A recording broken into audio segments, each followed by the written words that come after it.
शं वरुणः शन्नो भवत्पर्यमा शन्न इन्द्रो बृहस्पतिः शन्नो विष्णुरुक्रमः ॐ शान्ति शान्ति शान्तिः।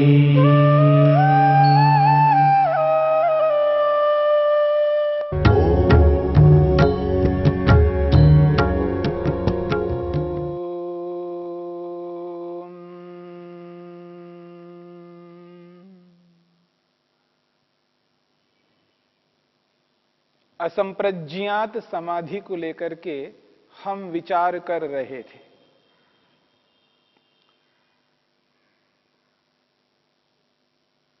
अठारहवें सूत्र में विराम प्रत्यय अभ्यास पूर्व संस्कार शेषो अन्यः कहा है।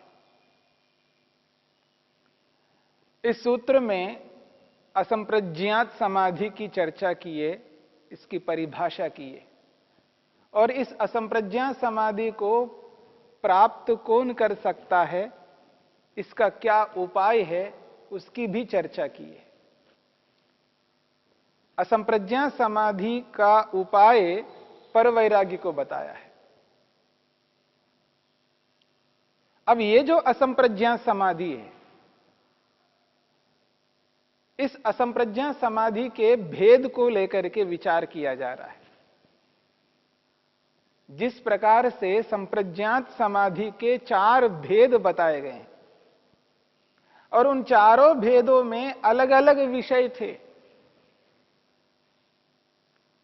वितर्क में, विचार में, आनंद में और अस्मिता में, इन चारों भेदों में अलग अलग विषय थे।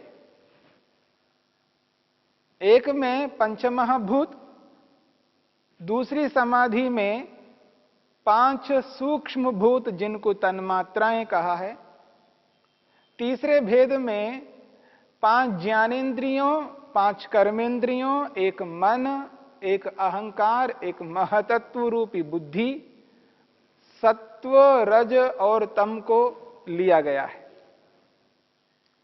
और जो अस्मिता नामक जो समाधि थी, उसमें केवल आत्मा का, जीवात्मा का, स्वयं का साक्षात्कार, उसकी समाधि की चर्चा की। इन 4 भेदों में 27 पदार्थों का साक्षात्कार स्पष्ट रूप से बता दिया है। अब ये जो असंप्रज्ञात समाधि है, इस असंप्रज्ञात समाधि के 2 भेद बताए जा रहे हैं। अभी आने वाले सूत्रों में 2 भेद बताए जा रहे हैं, परंतु इन दोनों भेदों में विषय अलग अलग नहीं है। विषय तो एक ही है, परमात्मा ही है। असंप्रज्ञात समाधि का जो विषय है केवल परमात्मा है, परंतु विषय एक होते हुए भी इसके 2 भेद बताए जा रहे हैं। स खलु अयम द्विविधः, स खलु अयम द्विविधः उपाय प्रत्ययो भव प्रत्ययश्च। महर्षि वेदव्यास लिखते हैं, स खलु अयम, वह ये जो समाधि है, द्विविधः, 2 प्रकार की है। ये जो असंप्रज्ञात समाधि है, यह असंप्रज्ञात समाधि 2 प्रकार की है। उपाय प्रत्ययो भव प्रत्ययश्च। एक का नाम है उपाय प्रत्यय। उपाय का मतलब उपाय, कारण, प्रत्यय ज्ञान। अलग अलग उपायों के ज्ञान से, अलग अलग उपायों के जानकारी को प्राप्त करके व्यक्ति असंप्रज्ञात समाधि को प्राप्त करेगा। असंप्रज्ञात समाधि को पाने के लिए बहुत सारे उपायों को अपनाएगा। उन उपायों को अपना करके, उनका यथार्थ विवेक तत्वज्ञान करके, उनके माध्यम से असंप्रज्ञात समाधि को प्राप्त होगा। इसलिए कहा जा रहा है उपाय प्रत्यय। एक भेद है उपाय प्रत्यय और दूसरा भेद बताया जा रहा है भव प्रत्ययश्च। भव प्रत्यय के माध्यम से असंप्रज्ञा समाधि को प्राप्त किया जाता है। तो स खलु अयम द्विविध उपाय प्रत्ययो भव प्रत्ययश्च। वह यह जो असंप्रज्ञा समाधि है द्विविध, दो प्रकार की है। एक का नाम उपाय प्रत्यय है और दूसरे का नाम भव प्रत्यय है। और इन दोनों प्रकार की समाधियों में जो पहला प्रकार है यहां पर बताया जा रहा है भव प्रत्यय। इस 19वें सूत्र में यह स्पष्ट किया जा रहा है कि ये जो भव प्रत्यय नामक असंप्रज्ञा समाधि है वो किस प्रकार के योगाभ्यासियों को प्राप्त होती है। यद्यपि ये भेद जो है असंप्रज्ञा समाधि को लेकर के बताया जा रहा है, परंतु वास्तव में जो भेद है वो प्राप्त करने वालों की है। असंप्रज्ञा समाधि को प्राप्त करने वालों की भेद है, उनके भेद के माध्यम से समाधि को बताया जा रहा है। इसलिए यहां पर समाधि को भेद के रूप में प्रस्तुत करते हुए भी यहां पर हमें यह समझना है कि उस असंप्रज्ञा समाधि को प्राप्त करने वालों के जो भेद है उनको लेकर के बताया जा रहा है। तो इस 19वें सूत्र में भव प्रत्यय नामक असंप्रज्ञा समाधि के लिए विचार किया जा रहा है कि इस भव प्रत्यय नामक समाधि को कैसे लोग प्राप्त करते हैं, कैसे योगाभ्यासी प्राप्त करते हैं। 19वां सूत्र है भव प्रत्ययो विधेय प्रकृति लय योगी नाम।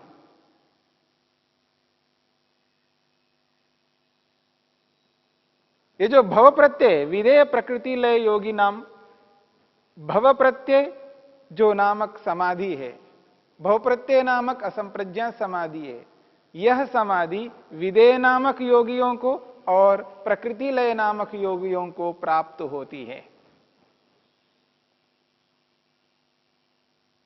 भव प्रत्ययो विधेय प्रकृति लय योगी नाम।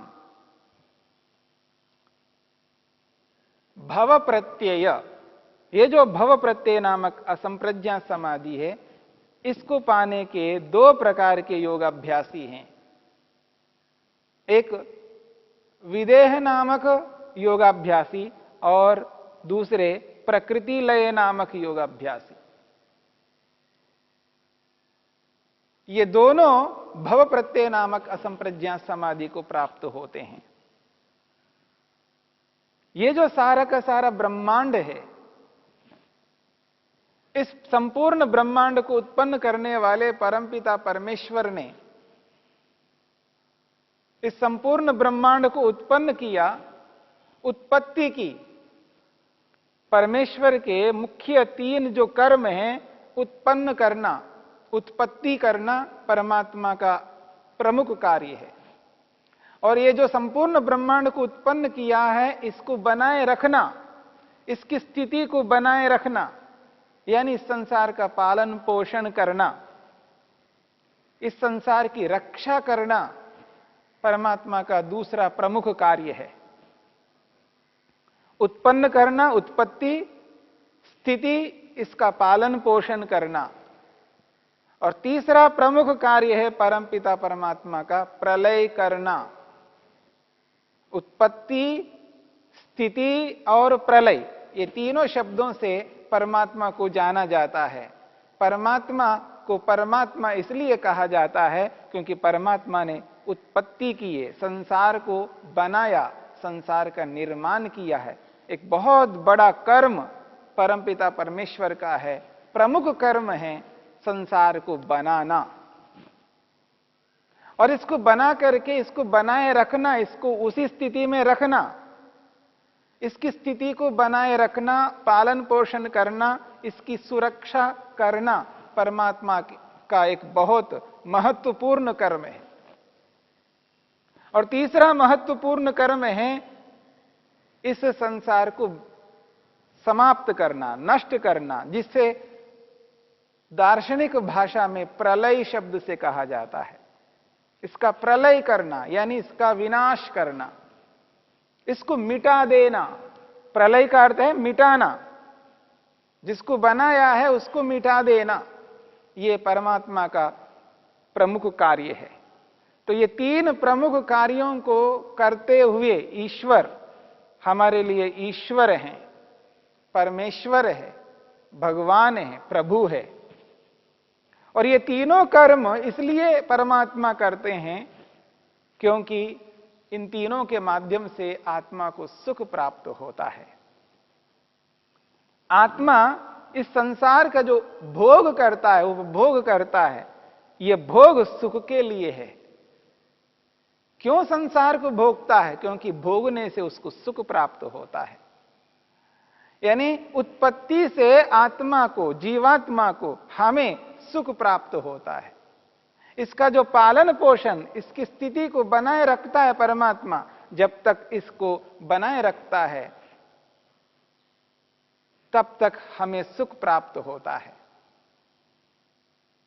तो उत्पत्ति से और स्थिति से आत्मा को सुख प्राप्त होता है, परंतु प्रलय से भी सुख प्राप्त होता है।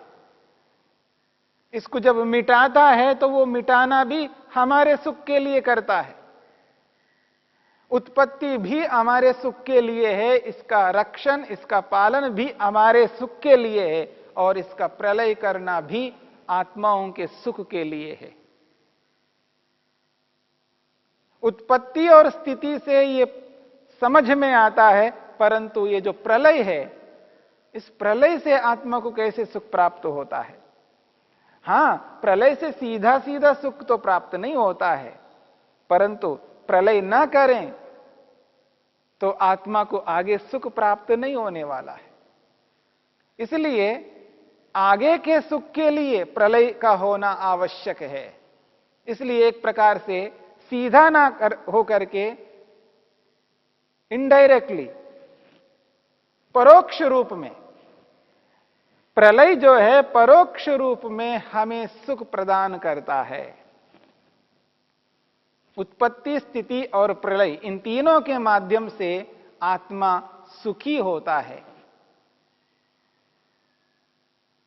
ये जो परमात्मा है, परमात्मा यदि संसार को उत्पन्न करता है तभी हम जाकर के सुखी हो रहे हैं। इसको बनाए रख रहा है इसलिए हम सुखी बन रहे हैं। परंतु ये जो प्रलय है, इसका जो विनाश है, इसको जो मिटाना है, इसलिए परमात्मा मिटाता है, क्योंकि ये जो संसार है, इस संसार में से जो हम भोग रहे हैं, संसार से जो सुख ले रहे हैं, जब तक संसार में सुख है उस सुख को लेते रहेंगे, लेकिन जब सुख प्राप्त होता ही जा रहा है तो समाप्त भी होगा।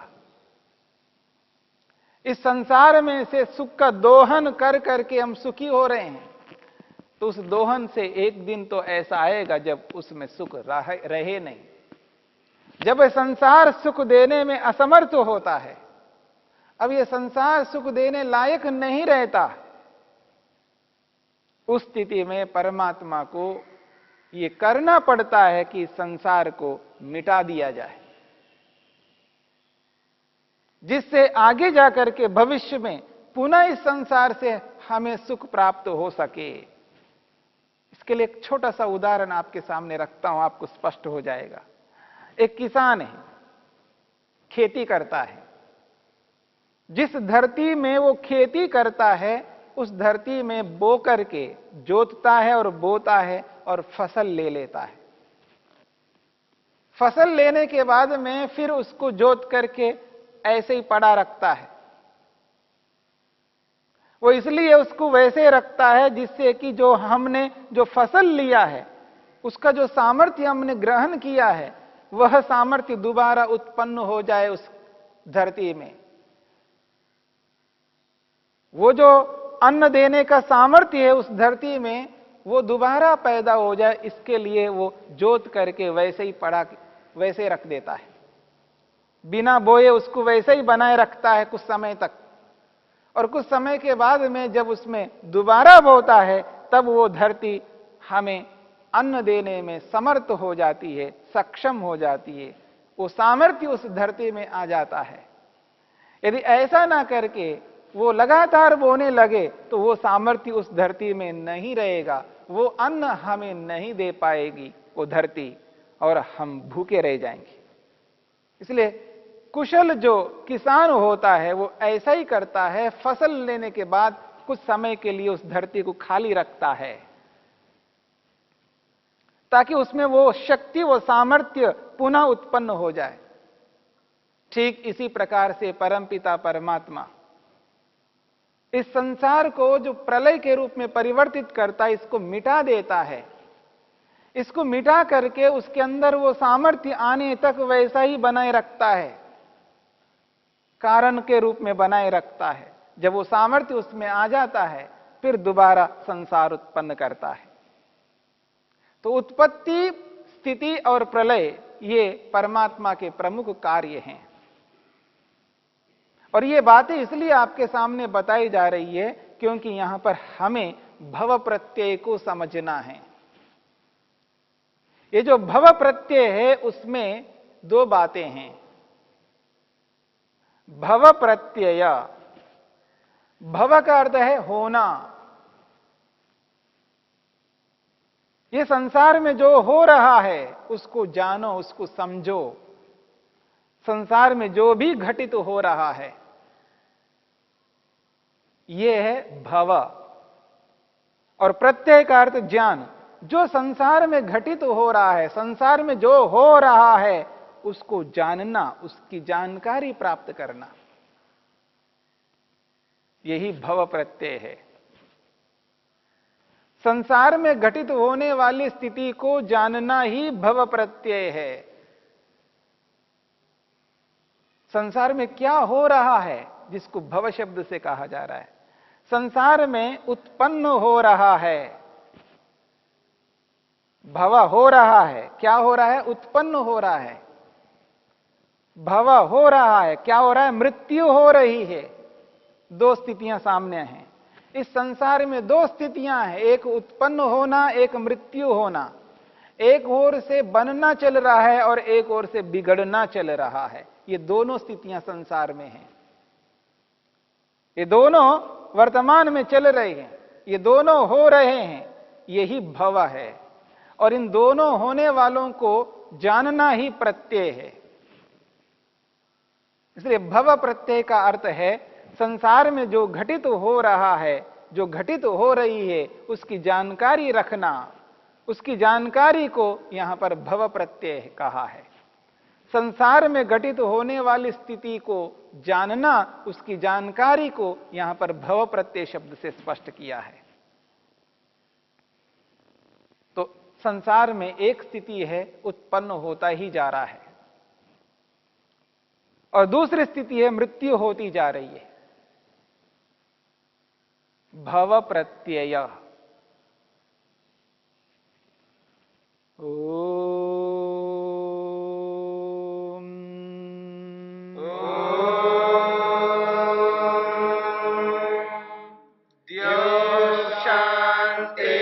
शांतिरंतरिक्षं शांतिर्पृथिवी शांतिरापः शांतिरोषधयः शांतिः वनस्पतयः शांतिर्विश्वे देवा शांतिर्ब्रह्म शांति सर्वं शांति शांतिरेव शांति क्षमा शांतिरेधि।